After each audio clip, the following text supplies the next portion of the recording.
예수 그리스도 이름으로 기도합니다.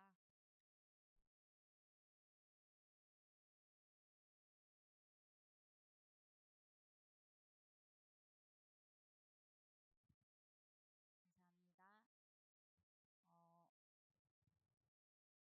어, 오늘 말씀은 하나님 앞에 엎드리는 비밀을 가진 가정이라는 말씀입니다. 민수기 16장 1절에서 19절입니다. 민수기 16장 1절에서 19절 말씀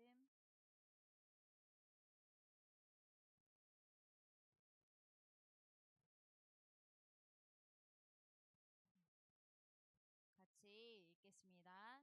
레위의 증손 고핫의 손자 이스라엘의 아들 고라와 르우벤 자손 엘리압의 아들 다단과 아비람과 벨렛의 아들 온이 당을 짓고 이스라엘 자손 총회에서 택함을 받은 자 곧 회중 가운데에서 이름 있는 지휘관 250명과 함께 일어나서 모세를 거스르니라. 그들이 모여서 모세와 아론을 거슬러 그들에게 이르되 너희가 분수에 지나도다. 회중이 다 각각 거룩하고 여호와께서도 그들 중에 계시거늘 너희가 어찌하여 여호와의 총회 위에 스스로 높이느냐. 모세가 듣고 엎드렸다가 고라와 그의 모든 무리에게 말하여 이르되 아침에 여호와께서 자기에게 속한 자가 누구인지 거룩한 자가 누구인지 보이시고 그 사람을 자기에게 가까이 나오게 하시되 곧 그가 택하신 자를 자기에게 가까이 나오게 하시리니 이렇게 하라. 너 고라와 네 모든 무리는 향로를 가져다가 내 여호와 앞에서 그 향로에 불을 담고 그 위에 향을 두라. 그때 여호와께서 택하신 자는 거룩하게 되리라. 레위 자손들아 너희가 너무 분수에 지나치느니라. 모세가 또 고라에게 이르되 너희 레위 자손들아 들으라. 이스라엘의 하나님 하나님이 이스라엘 회중에서 너희를 구별하여 자기에게 가까이 하게 하사 여호와의 성막에서 봉사하게 하시며 회중 앞에 서서 그들을 대신하여 섬기게 하시니 너희에게 작은 일이겠느냐. 하나님이 너와 네 모든 형제 레위 자손으로 너와 함께 가까이 오게 하셨거늘 너희가 오히려 제사장의 직분을 구하느냐. 이를 위하여 너와 너의 무리가 다 모여서 여호와를 거스르는도다. 아론이 어떠한 사람이기에 너희가 그를 원망하느냐. 모세가 엘리압의 아들 다단과 아비람을 부르러 사람을 보냈더니 그들이 이르되 우리는 올라가지 않겠노라. 네가 우리를 적과 꿀이 흐르는 땅에서 이끌어내어 광야에서 죽이려 함이 어찌 작은 일이기에 오히려 스스로 이뿐만 아니라 네가 우리를 적과 꿀이 흐르는 땅으로 인도하여 들이지도 아니하고 밭도 포도원도 우리에게 기업으로 주지 아니하니 내가 사람들의 눈을 빼려느냐. 우리는 올라가지 아니하겠노라. 모세가 심히 노하여 여호와께 여짜오되 주는 그들의 험모를 돌아보지 마옵소서. 나는 그들의 나귀 한 마리도 빼앗지 아니하였고 그들 중에 한 사람도 해하지 아니하였나이다 하고 이에 모세가 고라에게 이르되 너와 너의 온 무리는 아론과 함께 내일 여호와 앞으로 나아오되 너희는 제각기 향로를 들고 그 위에 향을 얹고 각 사람이 그 향로를 여호와 앞으로 가져오라. 향로는 모두 250개라. 너와 아론도 각각 향로를 가지고 올지니라. 그들이 제각기 향로를 가져다가 불을 담고 향을 그 위에 얹고 모세와 아론과 더불어 회막문에 서니라. 고라가 온 회중을 회막문에 모아놓고 그 두 사람을 대적하려 하매 여호와의 영광이 온 회중에게 나타나시니라. 아멘. 우리 지난주에 이스라엘 백성들이 가나안을 앞둔 가데스 바네여서 그 땅을 정탐하고 온 정탐꾼들의 그 불신앙, 우리는 들어갈 수 없다 하는 그 불신앙과 백성들의 원망으로 인해서 하나님이 그 발길을 광야로 다시 돌리신 것을 보았습니다. 오늘 본문은 그렇게 다시 시작된 광야 생활 중에서 일어난 사건이에요. 이스라엘 백성은 자신들의 불신앙과 원망으로 인해서 40년이란 시간을 돌아가게 됐는데도 하나님 앞에 깨달음과 변화가 있어야 하는데 그렇지가 않았습니다. 지도자들은 더욱더 바뀌지 않고 인간 육신적인 마음이 가득했죠. 그래서 그런데 그 속에서 그런 환경 속에서 고라당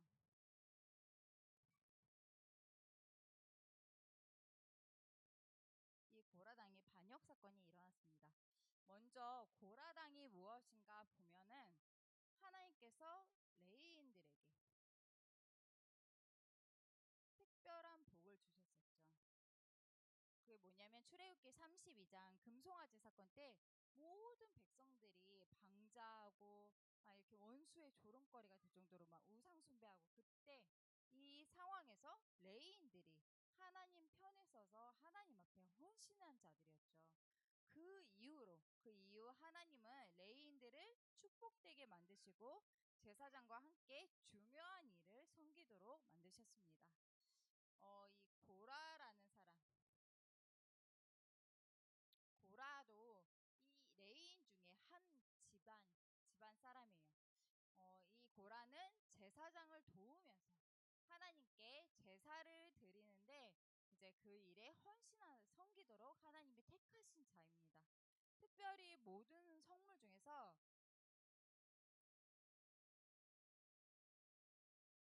언약궤, 언약궤를 이제 맡아서 이제 관리하고 이렇게 했던 사람들이에요. 어,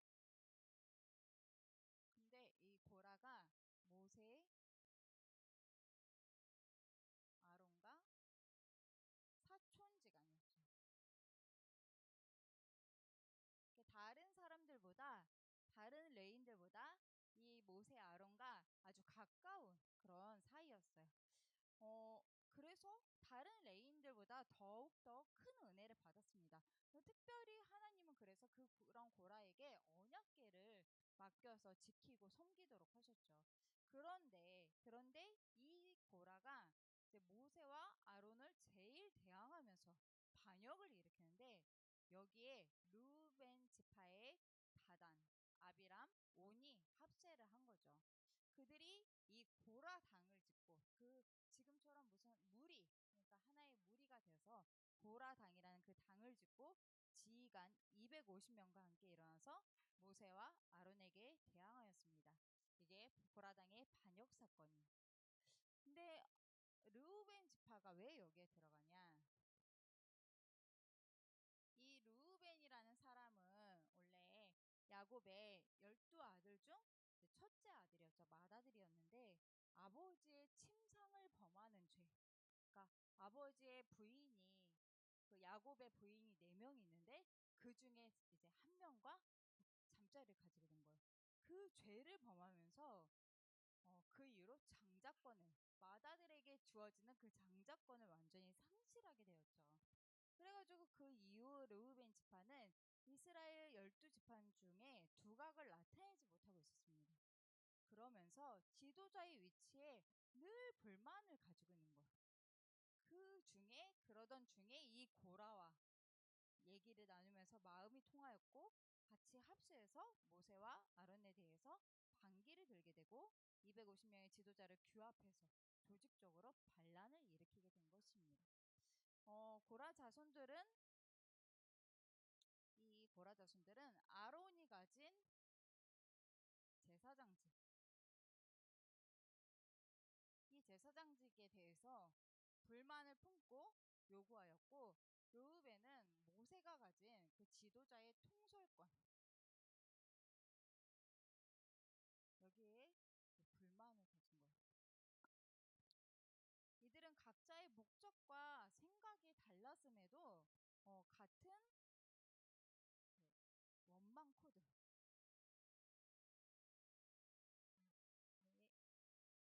네, 같은 원망 코드를 가지고 있었죠. 그 같은 원망 코드를 가지고 있었기 때문에 같이 규합하고 하나가 되어서 이 반역 사건을 일으킬 수 있었던 거예요. 틀리고 바르지 못한 말에도 같이 막 얘기하고 말이 통하다 보면 자신감도 얻게 되고 옳은 것으로 착각하게 될 수 있죠. 그것이 바로 세상의 모습입니다. 언약 속에 서 있지 않으면 이런 말 저런 말 들으면서 중요한 것을 놓치고 착각하게 되고 무엇이 옳은지 모른 채 다른 것을 따라가게 돼요. 그러다 보니까 하나님보다는 인간 육신 중심으로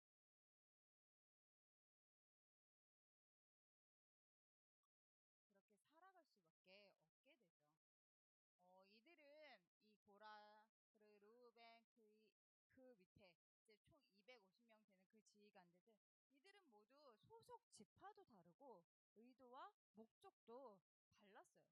그럼에도 한 무리로 규합할 수 있었다는 것은 불만, 이 불만이라는 공통 분모 속에 있었고 자기들의 삶 속에서 하나님을 보지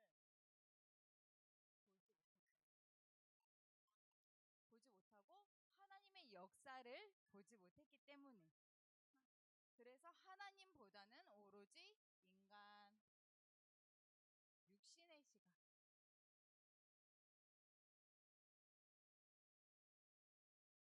이런 인간 육신의 시각과 중심으로 이 속에서 이런 상황이 오게 된 것입니다.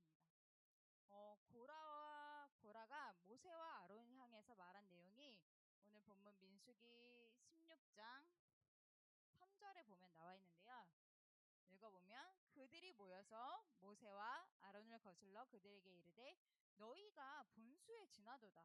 회중이 다 각각 거룩하고 여호와께서도 그들 중에 계시거늘 너희가 어찌하여 여호와의 총에 의해 스스로 높이느냐 이렇게 말을 했죠.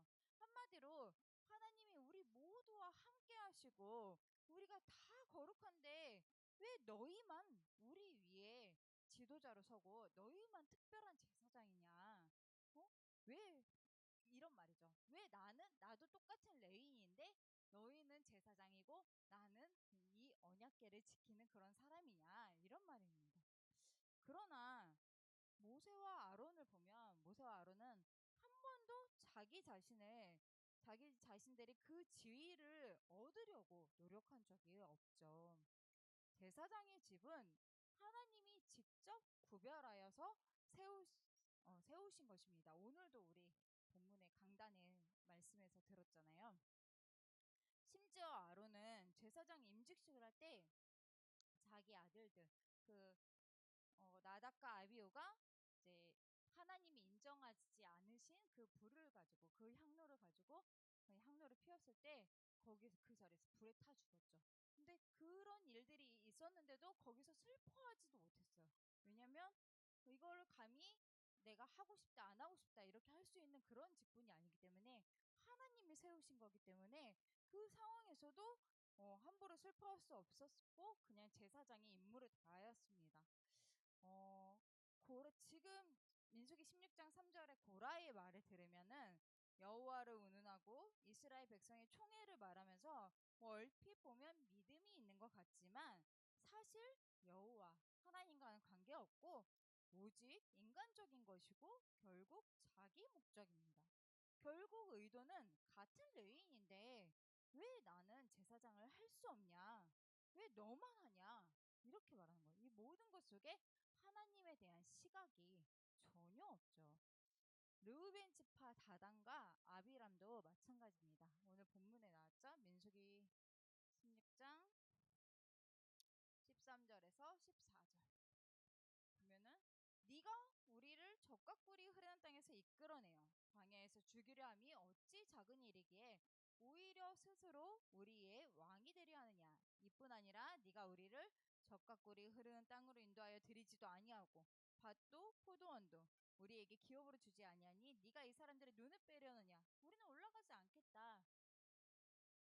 보면은 네가 우리를 애굽에서 인도해서 이 광야까지 이끌고 와서 이 광야 땅에서 죽게 하는 게 이게 맞는 거냐? 네가 왜 우리 위해서 왕처럼 지도자처럼 네가 그렇게 하냐? 난 너의 말을 듣지 않겠다. 이런 말이죠.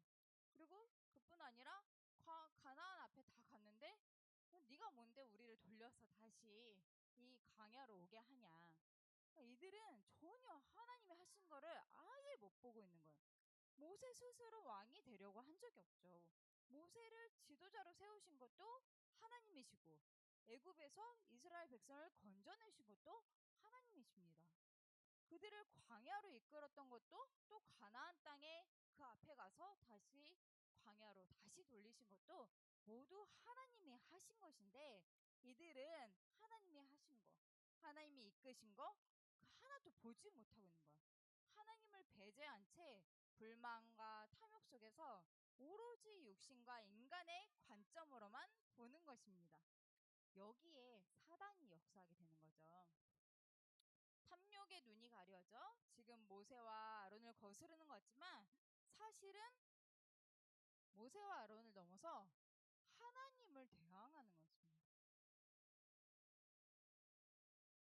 하나님이 세우신 거, 하나님이 이끄신 거, 하나님이 하신 거에 대해서 전혀 믿음이 없는 거예요. 그게 바로 하나님을 대항하고 있는 거죠. 우리가 하나님의 은혜와 역사를 보지 못하고 인간적인 눈으로만 계속 보다 보면 우리도 시험이 들 수 있고 섭섭할 수 있고 원망과 갈등이 생길 수가 있어요. 그러나 불만과 육신적인 것에 빠져서 받은 은혜를 모르고 하나님의 은혜를 이렇게 보지 못하면은 하나님이 우리에게 주시려고 하는 그 응답을 받지 못하고 놓치게 됩니다. 그래서 우리는 우리에게 주신 은혜, 요새 계속 말씀하시는 그 말씀의 흐름이 바로 하나님이 지금까지 주시는 은혜, 이 은혜를 너희가 알고 그 은혜 속에서 감사하고 그 은혜를 놓치지 말고 그 은혜로 인하여서 더욱더 하나님 앞에 가까이 나가라, 이 말씀이 계속 선포되고 있잖아요. 우리는 교회 일이든 우리 개인과 가정이든지 하나님의 은혜를 볼 수 있어야 합니다. 하나님이 우리의 모든 삶을 이끌고 계십니다. 광야같이 어려운 시간이라고 할지라도 하나님이 이끌고 계십니다. 지금까지 주신 은혜를 알고 지금도 역사하시는 하나님을 보면서 우리는 하나님이 인정하시고 쓰시는 그런 삶을 살아야겠습니다. 그래서 세 번째로,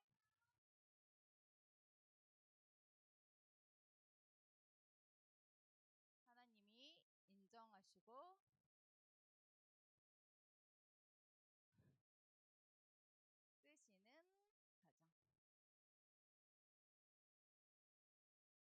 고라당이 반란을 일으킬 때 모세와 아론을 막 거슬렀을 때 모세와 아론은 인간적인 감정으로 막 대응하고 반응하지 않았습니다. 이때 모세와 아론이 했던 게 그들의 말을 듣고 그냥 하나님 앞에 엎드렸어요. 하나님 앞에 엎드렸죠. 민수기 16장 4절 오늘 본문에 보면 모세가 그 말들을 듣고 엎드렸다가, 그리고 이전에 민수기 14장 5절에도 보면은 모세와 아론이 이스라엘 자손의 온 회중 앞에서 엎드린지라. 이때가 가데스 바네아에 있을 때인데, 그때도 이스라엘 백성들이 10명의 정탐꾼의 말을 듣고 그들을 향해서, 모세와 아론을 향해서 막 원망을 했었는데, 그때에도 그들은 하나님 앞에서 엎드렸습니다. 이 모든 상황에서 인간 육신이 아니라 하나님을 바라보면서 하나님 앞에 엎드리는 것, 이것이 그 어떤 방법보다도 확실한 해결책이고 정확한 답인 거죠. 이 엎드린다는 것은 내가 해결할 힘이 없다는 거죠. 내가 해결할 수 없다는 거예요. 하나님 앞에 나를 낮추고 하나님께 간절히 구하는 그런 마음입니다. 그래서 우리가 하나님을 의지하고 엎드릴 때 하나님은 우리 문제에, 우리 상황에, 우리 가정에, 또 내 영혼에 친히 역사하십니다. 그래서 우리는 엎드리는 비밀을 가져야 돼요.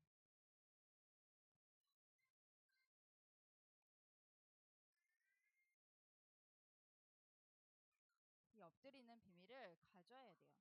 우리가 조금은 부족하고 조금은 연약하고 조금 늦게 가는 것 같더라도 이 엎드리는 비밀을 가진 자를 하나님은 책임지시죠. 그래서 언제 엎드리냐? 마음이 힘들 때,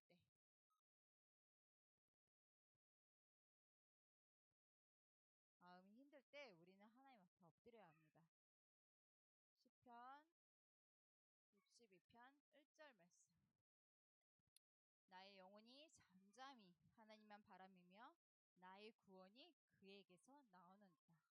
우리 마음속에 하나님께서 정말 평안으로 역사하시고 나의 구원이, 우리를 구원하시는 모든 능력이 하나님께 있음을 고백하면서 우리는 하나님 앞에 엎드려야 합니다. 그리고 문제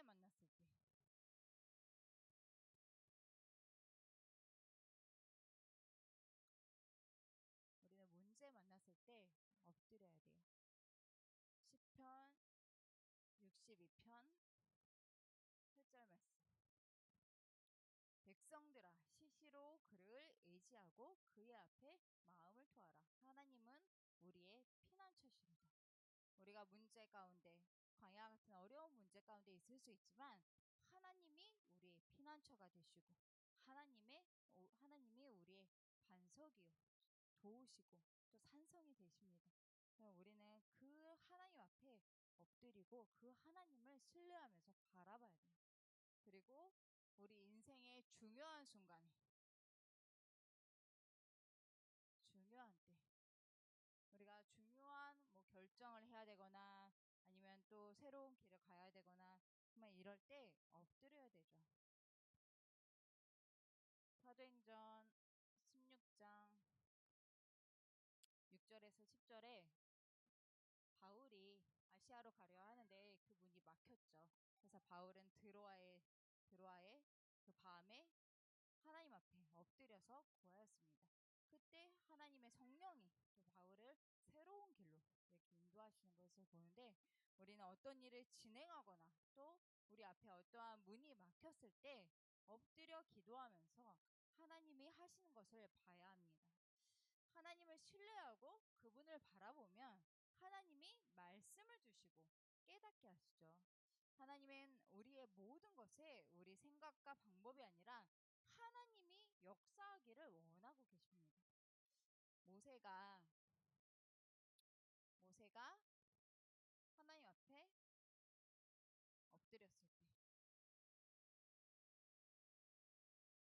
엎드렸을 때 하나님이 말씀을 주셨습니다.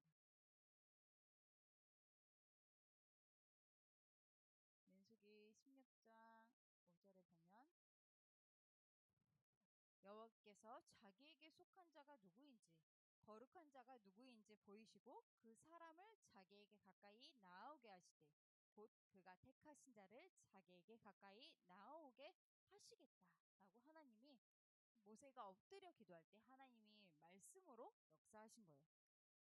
그 이후 250명의 고라당들은 자신들이 옳다고 생각하면서 향로를 들고 하나님 앞에 섰습니다.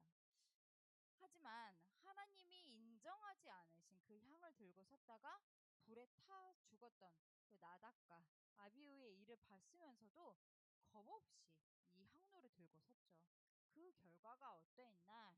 민수기 16장 31절에서 35절에 이렇게 쭉 자세히 나와 있는데, 결국 땅이 갈라지면서 그들의 집과 그들의 재물은 모두 땅으로 삼켜졌고 여호와의 불이 그 250명을 불살랐다고 되어 있습니다. 하나님은 하나님의 일을 이루기 위해서 이 이끌어가시는 역사와 능력을 그들에게 보이시는 거예요. 하나님이 인정하는 자가 누구인지, 또 하나님이 함께하는 그 길이 무엇인지 그들에게 보이시는 겁니다. 인간의 대단해 보이는 실력 행사, 힘, 하나님은 인정하지 않으시죠. 250명 앞에 초라해 보이지만 하나님은 하나님 앞에 엎드리는 그 모세와 아론을 인정하신 것입니다. 우리에게 이런 일도 저런 일도 일어날 수 있지만 엎드리는 자에게 하나님이 역사하십니다. 그래서 우리는 하나님 앞에 서야 돼요. 모든 일에서 하나님 중심의 신앙이 되어야 합니다. 여기 계신 모든 태영아 부모님들과 우리 가정들, 또 지금 함께 예배드리지 못하고 있는 다른 태영아부 가정들도 정말 예수 그리스도 안에서 주신 그 은혜와 우리 삶에 주시는 말씀과 이끄심을 보면서 하나님의 역사하심과 응답 속에 있는 그런 가정들이 되시기를 바랍니다. 기도하겠습니다. 하나님, 우리의 인생을 주관하여 주시고 하나님의 언약 속에 이끌어 주심에 감사드립니다. 우리 태영아부 모든 가정들이 하나님이 주신 은혜를 누리며 모든 일 속에서 하나님 앞에 엎드려 간구하며 인도받을 수 있는 가정이 되게 하여 주시옵소서. 하나님께서 함께 하심으로 승리하고 하나님이 인정하시고 쓰시는 가정으로 축복하여 주시옵소서. 감사드리며 예수 그리스도의 이름으로 기도드리옵나이다. 아멘. 우리 이 시간 찬송가 50장 헌금하면서 우리 이한이 시안이 헌금해 주세요.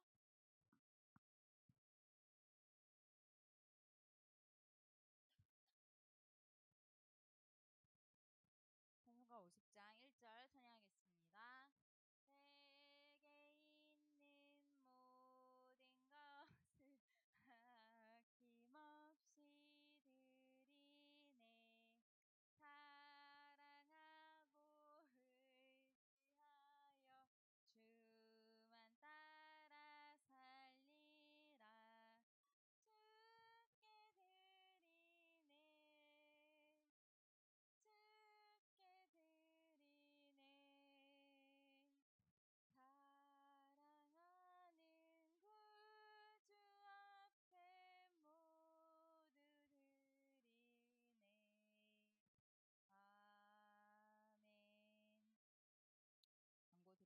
광고 드리겠습니다. 목자 전도학교가 어제부터 시작이 됐습니다. 전도를 마음에 품고 훈련받기를 원하는 성도 누구나 참여할 수 있고요. 매주 토요일 오전 11시 언약교회 본당에서 진행이 됩니다. 10월 15일 수요일 이번 주죠. 이번 주 수요일 오전 11시에 10월 태영아부 목장 모임이 있습니다. 함께 모여서 말씀 또 포럼으로 교제하고 같이 기도하면서 정말 그 교제 나누는 그런 시간 갖도록 하겠습니다. 주간 성경 읽기에 동참하셔서 말씀의 은혜를 풍성히 누리는 태영아부 되시기 바라고, 그리고 추수감사 주일 새생명 초청 주의를 두고 준비 중에 있습니다. 우리가 먼저 기도로 정말 현장과 영혼들을 마음에 품고 그 기도의 단을 먼저 쌓아야겠습니다. 전도 대상자 뭐 꼭 데리고 온다, 데리고 와야 된다 이걸 생각하지 마시고 정말 이 복음을 전하고 싶은, 이 복음을 전할 그 전도 대상자들, 그런 기도 대상자들을 이제 명단을 저에게 좀 제출해 주시면 좋겠습니다. 네, 이상이고요. 헌금 기도하고 주기도문으로 예배 마치겠습니다. 오늘도 하나님 앞에 나와서 예배드리며 말씀 받게 하심에 감사드립니다. 하나님의 기업인 후대들을 키워가는 모든 가정 속에 새 은혜와 새 힘으로 함께하여 주시옵소서. 하나님 앞에 드린 예물을 기뻐 받아주시고 하나님 앞에 쓰임받는 믿음의 가정들로 축복하여 주시옵소서. 감사드리며 살아계신 예수 그리스도의 이름으로 기도드리옵나이다. 아멘. 주기도문으로 예배 마치겠습니다. 하늘에 계신 우리 아버지여, 이름이 거룩히 여김을 받으시오며 나라의 임하옵시며 뜻이 하늘에서 이루어진 것 같이 땅에서도 이루어지이다.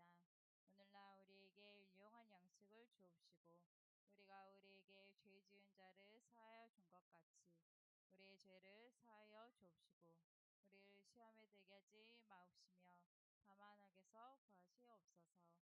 내게 나라와 권세와 영광이